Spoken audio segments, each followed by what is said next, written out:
ओवैसी का जीजा हूं।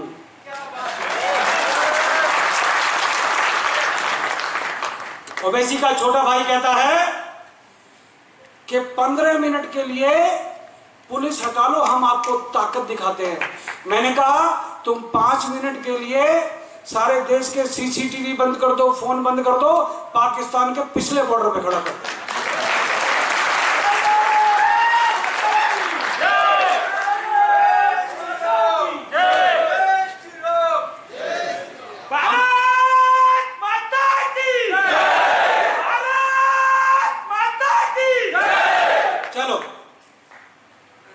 देशद्रोहियों को, ये मुगलों की औलाद को कौन कौन पाकिस्तान और बांग्लादेश की बॉर्डर पे छोड़ के आएगा? जरा हाथ खड़े करो, कैमरा घुमाओ भैया, हाथ खड़े रखना। ऊपर वाले कौन कौन? दीदी छोड़ के नहीं आओगी क्या?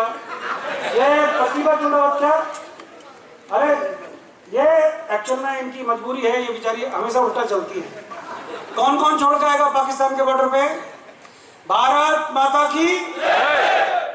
मित्रों, हम किसी धर्म के विरोधी नहीं, हम किसी धर्म के विरोधी, परंतु खाएं हमारे देश का, खाएं पाकिस्तान का, तो क्या हम उनको हिंदुस्तान में रहने देंगे?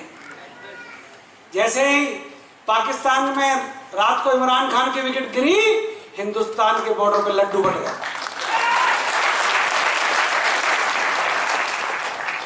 मित्रों, हमारा किसी से कोई झगड़ा नहीं, परंतु जिनको हमने पैदा किया मानते हैं कि वो हमारी कुछ नाजायज औलादें हैं, वो सारे हमको आंख दिखाएंगे क्या? और फिर कहते हैं सब इनको गाली मत दिया करो, दूसरी कौम नाराज हो जाती है, दूसरे लोग। अरे जिसको नाराज होना है नाराज हो जाओ साहब, मैं बाला साहब ठाकरे का दीवाना हूं।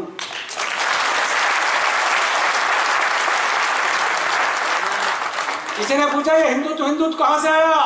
मैंने कहा कि नागपुर में जन्मे राष्ट्रीय स्वयंसेवक संघ के संस्थापक डॉक्टर केशवराव बलिराम हेडगेवार की कहने से, उनके आदर्शों को मानने से ये हिंदुत्व का सपना। जय श्री राम, जय श्री राम। जब अयोध्या के अंदर 1992 के अंदर जब बाबरी ढांचे को हम हिला रहे थे, तो वहां पर मुझे बाला साहब ठाकरे के दर्शन करने का मौका मिला। परंतु अब थोड़ी गड़बड़ हो।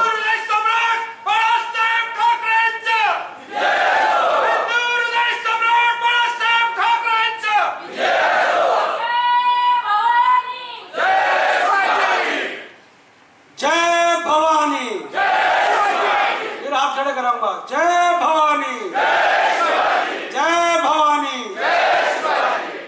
तो मित्रों, अभी एक हाई कोर्ट का ऑर्डर है कि मस्जिद में रात को 10 बजे के बाद गड़बड़ नहीं होगी। जब हम रात को 10 बजे के बाद जागरण नहीं करते, हम अपने मंदिर की घंटी नहीं बजा सकते, माइक नहीं बजा सकते, तो हम करनी सैनिकों का दायित्व ये बनता है, जो हाई कोर्ट का कानून ना माने, हाई कोर्ट का आदेश ना माने, उस मस्जिद से माइक और वो भोंपू उखाड़ के फेंक देना। क्योंकि हाई कोर्ट का आदेश। और कोई अगर रोड के ऊपर बैठ के उल्टा बैठ के नमाज पढ़े तो क्या करोगे? क्या करोगे? अभी विधायक जी कुछ बोल के कहते क्या करोगे? पहले लात मारेंगे फिर बात करेंगे। कौन कौन लात मारेगा? जरा हाथ खड़े करो। बहनें भी तैयार है, संत भी तैयार है। देखो, अगर हमने महाराष्ट्र के अंदर जो नितिन गडकरी ने जो सुंदर सुंदर रोड बनाए, देश के अंदर रोड बनाए, अगर उन सड़कों पर बैठ के अगर किसी ने जबरदस्ती नमाज पढ़ी तो हम दूसरे दिन हनुमान चालीसा पढ़ेंगे। जिसको तकलीफ होनी हो जा, जिसको दर्द होना हो जा, जिसको रात को सपने में करनी सेना आ जाए, झुकेंगे नहीं और रुकेंगे। हमारा कोई पॉलिटिकल एजेंडा नहीं है। हम भिन्न भिन्न राजनीतिक दलों के समर्थक हो सकते हैं, परंतु हमारा कोई राजनीतिक एजेंडा नहीं। हम हिंदुओं के जन जागरण का काम कर रहे हैं। हम जम्मू कश्मीर के अंदर, राजस्थान के अंदर, पंजाब के अंदर, चंडीगढ़ के अंदर, हिमाचल के अंदर, हरियाणा के अंदर, उत्तर प्रदेश के अंदर, जिन जिन राज्यों में हम लोग अब तक जा चुके। कल परसों मैं मध्य प्रदेश में था, भोपाल में, वहां जा रहे हैं। सोते हुए हिंदुओं को जगाने का काम कर रहे हैं। आप हिंदुओं को जगाएंगे कि नहीं जगाएंगे?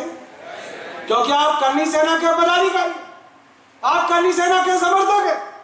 और आप ये महाराष्ट्र मतलब राजस्थान का मतलब राजपूताने का स्थान, और महाराष्ट्र का मतलब बड़े दिल वालों का राष्ट्र महाराष्ट्र।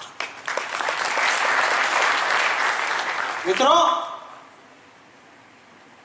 आप चुप बैठने का समय नहीं है। हम दो, हमारे दो, इनके कितने? किस किस के घर में 2 से ज्यादा बच्चे? हाथ खड़े करो। महाराज देख लें, चैतन्य महाराज जी। अरे भैया 15-15 शुरू करो। बहनों से मैं माफी मांग लूंगा। ये 10-15 साल के बाद होगा क्या? हम लोग 22 करोड़ होंगे और ये 100 करोड़ होंगे। इसको रोकने के लिए या तो केंद्र सरकार जनसंख्या नियंत्रण कानून लाए, अन्यथा इनकी सबकी नसबंदी करें इंदिरा गांधी की तरह।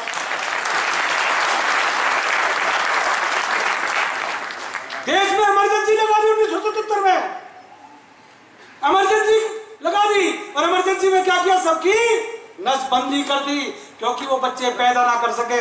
कारण कि इंदिरा गांधी, राजीव गांधी, नेहरू गांधी, इन सब का परिवार कहीं ना कहीं फारूक अब्दुल्ला की मौसी के परिवार से जुड़ा।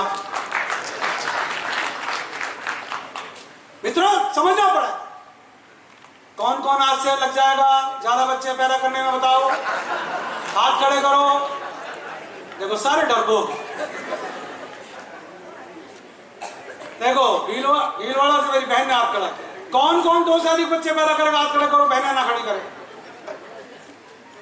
सबको चुनाव लड़ना है। इनको पता है 2 से ज्यादा बच्चे करेंगे पंचायत का चुनाव, नगर पालिका का चुनाव नहीं लड़ेंगे। अरे मंच वाले कौन कौन है? हाथ खड़े करो। ये सब चुनाव लड़ने वाले नेता लोग हैं, कहीं ना कहीं सेटिंग कर रहे हैं। मित्रों, हम नहीं चाहते देश की आबादी बढ़े। सुनिएगा, मैं आपकी देशभक्ति को सैल्यूट करता हूं।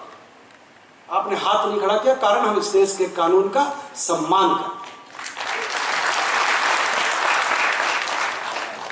हम परिवार नियोजन का पालन करते हैं, परंतु इनको पाकिस्तान दे दिया, बांग्लादेश दे दिया, उसके बावजूद हमारे देश में क्यों लगे? अब्दुल्ला, मजीद, अहमद, रसगुल्ला, अब्दुल्ला, पता नहीं कैसे कैसे।